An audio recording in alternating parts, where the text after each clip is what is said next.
कराची में सुबह सवेरे कहीं हल्की तो कहीं तेज बारिश हुई है। महकमा मौसमियात के मुताबिक आज वक्फे वक्फे से तेज हवाओं के साथ तेज बारिशें मुतवक्के हैं।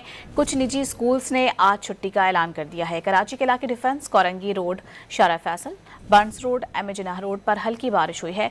कय्यूमाबाद, महमूदाबाद, मंजूर कॉलोनी, बलोच कॉलोनी और अतराफ में कहीं तेज तो कहीं हल्की बारिश हुई। University road, Jamshed road, Jahangir road और गुलशन इकबाल आई चंद्रीगर रोड पर भी हल्की बारिश हुई है। महकमा मौसमियात ने कराची में आइंदा 3 रोज तक शदीद बारिशों की पेशगोई कर रखी है।